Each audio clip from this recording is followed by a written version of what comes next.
मैं सुरेश कुमार, मैथ अनुदेशक आज आपको स्पीड और वेलोसिटी जो चैप्टर है उसके ऑप्शन टाइप क्वेश्चन लेके आया हूं, उनको समझाऊंगा। शुरुआत करते हैं। सबसे पहला क्वेश्चन क्या है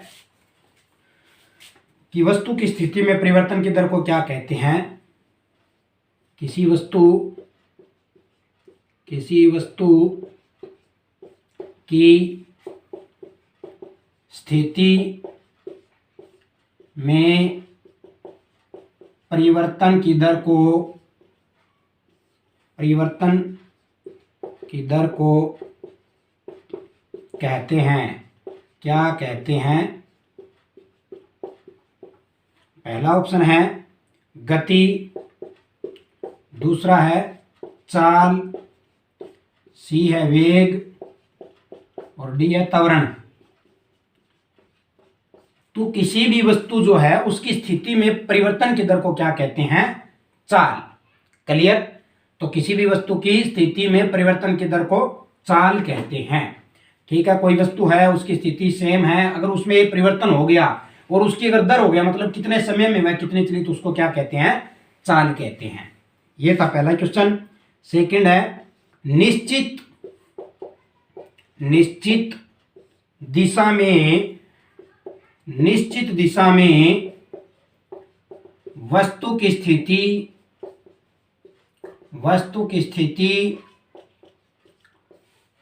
में परिवर्तन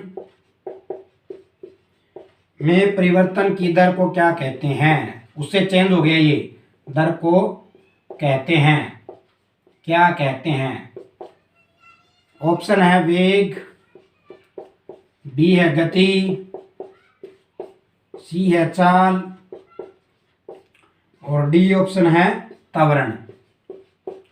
ठीक है, तो ये कह रहा है निश्चित दिशा में वस्तु की गति में वस्तु की स्थिति में जो परिवर्तन हो गया उसको क्या कहेंगे, वेग। दोनों क्वेश्चनों में थोड़ा सा अंतर है। पहले क्वेश्चन में क्या था, सीधा था, ये निश्चित दिशा में नहीं था। वस्तु की स्थिति में परिवर्तन की दर क्या कहलाएगी, चाल, और निश्चित दिशा में वस्तु की परिवर्तन की क्या कहलाएगी, वेग। इट मीन्स चाल जो वो किधर भी हो सकती है, इधर उधर किधर भी, लेकिन जो एक निश्चित दिशा होगी कि इस दिशा में ही है, वह क्या कहलाएगी, वेग। क्लियर। तो ये दोनों में थोड़ा सा अंतर आप ध्यान रखना। अगर निश्चित दिशा आ जाए तो वेग होगा, अन्यथा चाल होगा। तीसरा क्वेश्चन है वेग की इकाई। वेग की इकाई क्या है। वेग की इकाई है, क्वेश्चन जो है उसके ऑप्शन है मीटर बटे में सेकंड, सेंटीमीटर बटे में सेकंड, सी है फुट बाई में सेकंड और डी है उपरोक्त सभी। तो यहाँ आपके सही आंसर जो है वो क्या हो जाएगा, वेग की इकाई क्या होती है, मीटर बाई में सेकंड भी होती है, फुट बाई में सेकंड भी होती है, सेंटीमीटर बाई में सेकंड होती है और उपरोक्त सभी हो जाएगी। इट मीन्स सारी ही है। एक बात और मैं आपको बता दूं, वेग की इकाई होती है वही चाल की इकाई भी होती है। वेग तथा चाल दोनों की इकाई क्या होती है, सेम होती है। क्यों होती है, क्योंकि मैंने अभी आपको बताया था चाल क्या होता है, किसी भी वस्तु की स्थिति में परिवर्तन की दर। वेग क्या होता है, किसी निश्चित दिशा में वस्तु की स्थिति में परिवर्तन की दर है। तो परिवर्तन की दर ही, वहां दिशा है वहां दिशा नहीं है, बस फर्क इतना ही है। तो इन दोनों की जो है इकाई है, यूनिट है, वो क्या रहेगी, इनके मात्रक क्या रहेंगे, समान रहेंगे। जो वेग का है वही चाल का होगा। अब इनको समझिए आप। ये जो है एमकेएस प्रणाली में आ गया। कैसे आ गया, क्योंकि मीटर और सेकंड है। ये एफपीएस प्रणाली में आ गया, क्यों, क्योंकि फुट और सेकंड है। ये सीजीएस प्रणाली में आ गया, क्यों, क्योंकि सेंटीमीटर और सेकंड है। ये बीच वाली तो जो है द्रव्यमान की है, ठीक है, भार की है, इनको छोड़ दो आप। मीटर सेकंड है तो मीटर बाई में सेकंड, फुट बाई में सेकंड है तो एफपीएस प्रणाली, सीजीएस प्रणाली में सेंटीमीटर बाई में सेकंड। क्लियर। तो उम्मीद करता हूं ये आपको बड़ी अच्छी तरह समझ में आ गया होगा। इनको आप ध्यान रखना, कोई से भी अगर ये पूछे तो आप उसमें बता सकते हो। तीनों प्रणालियों में मैंने आपको बता दिया है। नेक्स्ट क्वेश्चन है वस्तु में गति की मात्रा को क्या कहते हैं। बहुत बढ़िया क्वेश्चन है। किसी वस्तु में गति की मात्रा को कहते हैं, क्या कहते हैं। ऑप्शन है त्वरण, मंदन, सी है आवेग और डी है संवेग। ठीक है, संवेग। हाँ, तो किसी वस्तु में गति की मात्रा को क्या कहते हैं? त्वरण, मंदन, आवेग या संवेग। मैं आपको बता दूं, इसका राइट आंसर क्या बन जाएगा? संवेग बन जाएगा। क्यों? क्योंकि संवेग को क्या कहते हैं? मोमेंटम भी कहते हैं। ठीक है, इंग्लिश का नाम क्या है? मोमेंटम। इसको बड़े एम से दर्शाते हैं। तो संवेग की जो परिभाषा वो क्या बनती है? किसी वस्तु में गति की मात्रा को संवेग कहते हैं। और इसके पार्ट 2 में मैंने आपको बताया भी था क्या होता है संवेग, किसके ऊपर डिपेंड करता है। संवेग जो है, एम जो है, वो एक तो इसकी गति पे डिपेंड करता है, वेलोसिटी पे, और दूसरा इसके अंदर कितनी मात्रा है, मास, उन दोनों के ऊपर यह डिपेंड करता है। ठीक है, अब अगली परिभाषा मैं आपको आवेग भी बताऊंगा, इसी में त्वरण भी बताऊंगा और मंदन भी बताऊंगा। तीनों ही मैं आपको बताऊंगा। आपको संवेग अच्छी तरह समझ में आ गया होगा कि किसी वस्तु में गति की मात्रा को संवेग कहते हैं। क्वेश्चन नंबर 5 जो है वो है संवेग में परिवर्तन को क्या कहते हैं। आ गया जी नेक्स्ट क्वेश्चन। बहुत बढ़िया क्वेश्चन है, सभी क्वेश्चन इंपॉर्टेंट है, इसमें मोस्ट इंपॉर्टेंट और एक जैसे से लगते हैं लेकिन सबकी परिभाषा अलग अलग है। संवेग में परिवर्तन को क्या कहते हैं? कि संवेग में अगर चेंज हो गया, संवेग में परिवर्तन हो गया तो उसको क्या कहेंगे? परिवर्तन को कहते हैं। ऑप्शन है गति, बी है त्वरण, सी है आवेग, डी है मंदन। यहां आपका सही उत्तर क्या हो जाएगा? संवेग में परिवर्तन की दर क्या होती है? आवेग होती है, जिसको क्या बोलते हैं? इंपल्स। क्या बोलते हैं? इंपल्स भी बोलते हैं। ठीक है, मंदन और त्वरण अभी आपको नेक्स्ट जब आएगा तो बता दूंगा। संवेग हो गया है, आवेग हो गया है, इनकी परिभाषा रह गई, इसकी शुरू में बता दी है। ठीक है, तो आवेग इसका सही उत्तर बनेगा, जिसको इंपल्स कहते हैं। क्वेश्चन नंबर 6, गति को मापने का उपकरण है। गति को मापने का उपकरण है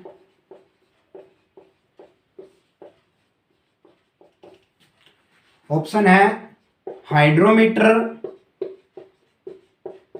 बी है लेक्टोमीटर,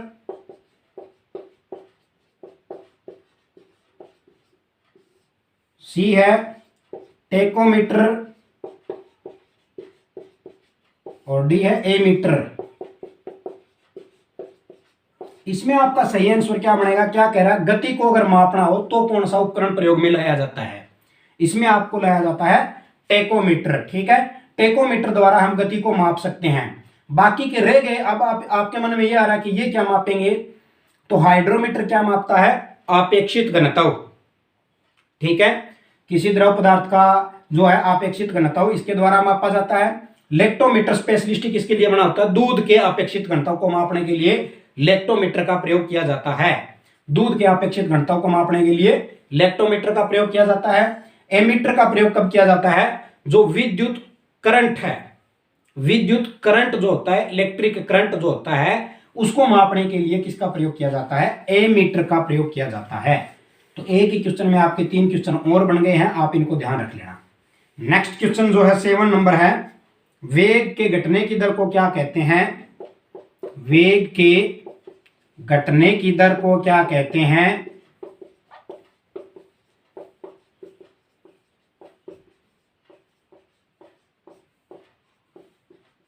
वेग के घटने की दर को क्या कहते हैं? ऑप्शन है गति, त्वरण, मंदन और डी है चाल। यहां आपका सही उत्तर क्या बन जाएगा कि वेग के घटने की दर को क्या कहते हैं? मंदन कहते हैं। मंदन नाम से भी पता चल गया होगा, तो वेग के घटने की दर को क्या कहेंगे? मंदन कहते हैं। ठीक है, नेक्स्ट क्वेश्चन नंबर 8 जो है, नंबर 8 क्वेश्चन है, किसी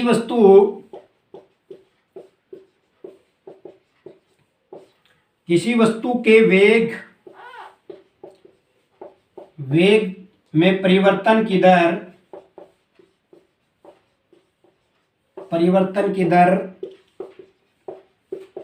को क्या कहते हैं? किसी वस्तु में के वेग में परिवर्तन की दर को क्या कहते हैं? ऑप्शन देखिए, आवेग, त्वरण, मंदन, और डी है इसका, हाँ, चाल कर दो। ठीक है, तो आपका राइट आंसर इसमें क्या बन जाएगा? किसी वस्तु के वेग में परिवर्तन जो है उसको क्या कहेंगे? त्वरण कहेंगे। जो इससे पहला क्वेश्चन था मंदन, उसमें मैंने आपको बताया था, ध्यान से देखो, किसी वस्तु के वेग में परिवर्तन हो रहा है तो उसको क्या कहेंगे हम? त्वरण। वेग में परिवर्तन दो तरह से होता है, या तो वेग घटेगा या वेग बढ़ेगा। क्लियर? तो वेग जब घटेगा तब उसको हम क्या कहेंगे? मंदन, जिसको ऋणात्मक त्वरण भी कहते हैं। वेग बढ़ेगा उसको हम क्या कहेंगे? धनात्मक त्वरण। याद रखना आप ये। घटने वाले को मंदन कहते हैं, जिसको ऋणात्मक त्वरण, और बढ़ने वाले को धनात्मक त्वरण। क्वेश्चन नंबर 9 है, कोणीय वेग, कोणीय वेग की इकाई क्या होती है? एक होता है कोणीय वेग, भी होता है एंगुलर वेलोसिटी, जिसको बोलते हैं, क्या बोलते हैं इसको? Angular velocity. क्लियर? किसी एंगल पे जो वेलोसिटी होती है उसको एंगुलर वेलोसिटी होती है, जिसको इसको जो है, इसकी इकाई क्या होती है? तो इसकी इकाई जो है इसमें दे रखी है मीटर बाई में सेकंड, बी है सेंटीमीटर बाई में सेकंड, सी है पाई, और डी है रेडियन बाई में सेकंड।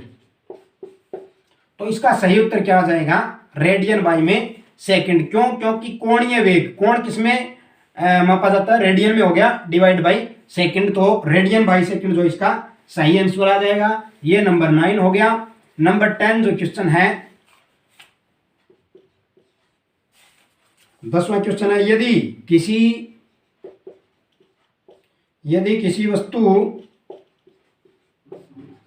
किसी वस्तु के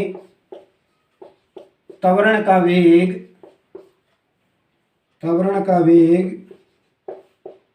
बढ़ रहा हो तो उसे क्या कहते हैं? यदि किसी, क्या कह रहा है? यदि किसी वस्तु के त्वरण का वेग बढ़ रहा है तो उसे क्या कहेंगे? आवेग, दूसरा है मंदन, तीसरा है ऋणात्मक त्वरण, चौथा है धनात्मक त्वरण।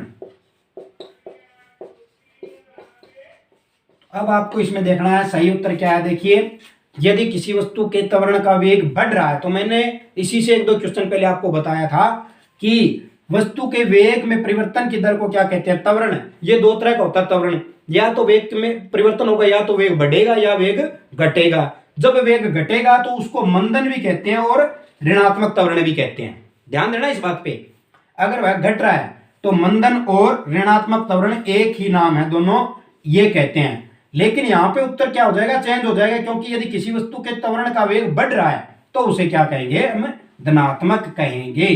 तो यहां इसका उत्तर आ जाएगा धनात्मक त्वरण, कि उसका वेग जो है बढ़ रहा है। क्लियर? अगर यहीं पे कह रहा हो घट रहा है तो मंदन भी सही है और ऋणात्मक त्वरण, दोनों एक ही नाम है। ठीक है, तो वहां ऑप्शन क्या होता? बी व सी उत्तर आ जाता, अगर घट रहा है तो, और बढ़ रहा है तो धनात्मक त्वरण। Clear? Question number 11, next question जो है मोस्ट इंपॉर्टेंट क्वेश्चन है, ये सभी इससे संबंधित 1-2 सम है ऑप्शन टाइप के, मैं आपको बताता हूं। एक कार 40 सेंटीमीटर बाई में सेकंड स्क्वायर की त्वरण से चलती है,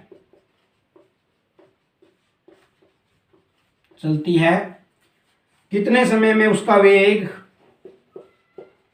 160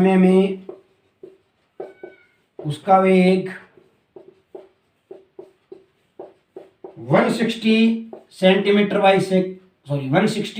बाई सेकंड हो जाएगा। क्या है कि एक कार है जो 40 सेंटीमीटर बाई में सेकंड स्क्वायर के त्वरण से चल रही है। इसने पूछा कितने समय में उसके वेग जो है वो ये हो जाएगा।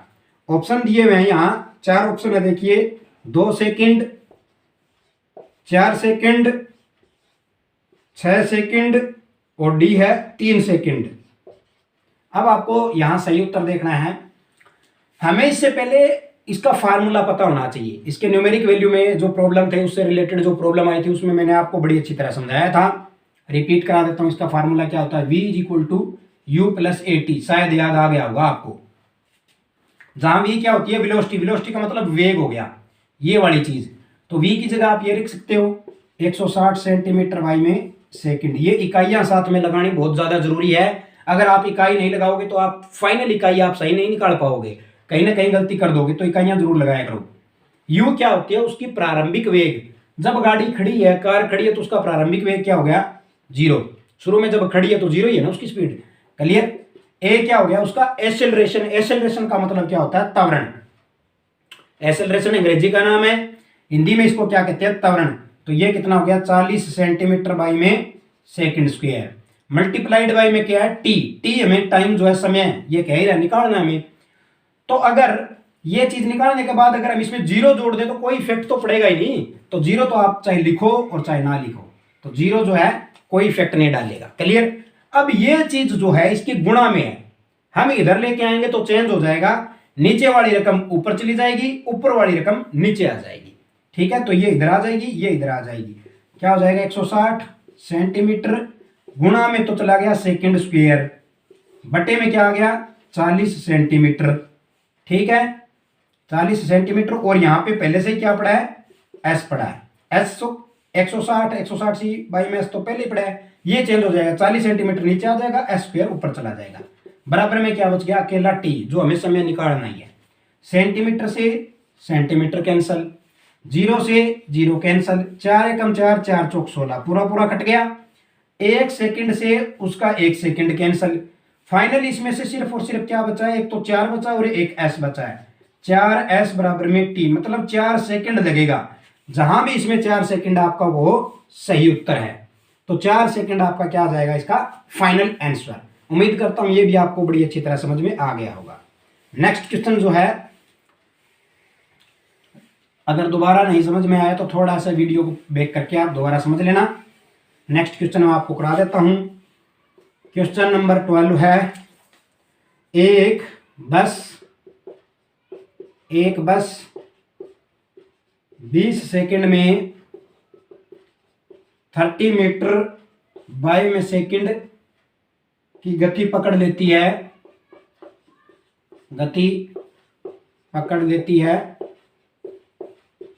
त्वरण बताएं। उसका हमें त्वरण निकालना है, त्वरण बताएं। ठीक है, ऑप्शन देखिए क्या है, 0.66 मीटर बाई में सेकंड स्क्वायर। बी ऑप्शन है 3 मीटर बाई में सेकंड स्क्वायर। सी है 1.5 मीटर बाई में सेकंड स्क्वायर। और डी है 2.5 मीटर बाई में सेकंड स्क्वायर। ठीक है, अब आपको इसमें राइट आंसर आपको निकालना, कैसे निकालोगे आप, फार्मूला मैंने अभी आपको जस्ट बताया था, v is equal to u plus में ए टी। v क्या होगी, वेलोसिटी कितनी है इसकी, 30 मीटर प्रति सेकंड की गति। ठीक है, हो गई ना। तो 30 मीटर बाई में सेकंड ये लिख दो, बराबर में u क्या हो गया, शुरुआती तो उसकी 0 है, बस की शुरुआती गति क्या होगी, बस की 0, प्लस में ये अंतिम होती है। ठीक है, प्लस में a हमें निकालना है, मल्टीप्लाइड बाई टी कितना दिया हुआ है, 20 सेकंड। वही बात है, इन दोनों को गुणा करेंगे, क्या आ गया, 820s। लेकिन उसमें अगर 0 जोड़ेंगे तो कोई इफेक्ट नहीं डाल पाएगा 0, क्योंकि 0 अगर जोड़ेंगे तो वैल्यू वही आनी है। तो आप इसको हटा सकते हैं। अब देखो, a हमें निकालना है, गुणा में 20 सेकंड इसका समय। अगर a निकालना है तो हम समय को इधर ले आएंगे, तो कहां जाएगा समय, ऊपर या नीचे। ये देखिए a रख लेंगे, ये गुणा में है तो इधर आके किस में आ जाएगा, भाग में। पहले से s पड़े है, इसके साथ गुणा में हो जाएगा 20s। क्लियर। अब देखिए आप, 0 से 0 कैंसल। ठीक है, तो a बराबर कितना आ गया, a बराबर आ गया 3 मीटर बटे में 2s, और s की क्या मल्टीप्लाई हो जाएगी, सेकंड स्क्वायर। क्या कहीं आंसर मिल रहा है, कहीं नहीं मिल रहा। अब देखिए आप, ये तो हो गई इसकी इकाई, इसको तो आप छोड़ दो एक बार, क्योंकि ये लास्ट में हम लगाएंगे मीटर बाई में सेकंड स्क्वायर। ठीक है, ये तो मैंने इकाई निकाल दी इसकी। 3 को जब 2 से भाग दोगे तो कितना आया, 1.5 आएगा। ठीक है, 3 को जब 2 से भाग दोगे तो कितना आ गया, 2 एकम 2, 0, एक बच गई, ऊपर से 0 उतारेंगे, पॉइंट लगाया। ठीक है, 0 हो गया, 2 पंजे 10। ठीक है, हो गया ना क्लियर, ये पॉइंट लगा के उतारेंगे तो 1.5 जो आ गया इसका राइट आंसर। 3/2 जो इसको डिवाइड करेंगे 1.5 मीटर सेकंड स्क्वायर, इसका फाइनल आंसर आ जाएगा। जहां भी आपका मैच कर रहा है आप उसमें ये वैल्यू पुट कर दो। ठीक है, तो ये जो है स्पीड और वेलोसिटी पे ऑप्शन टाइप क्वेश्चन थे। उम्मीद करता हूँ ये आपको बड़ी अच्छी तरह समझ में आ गए होंगे। अगर ये वीडियो आपको अच्छी लगी है तो इसे लाइक करें और शेयर करें। Thank you so much.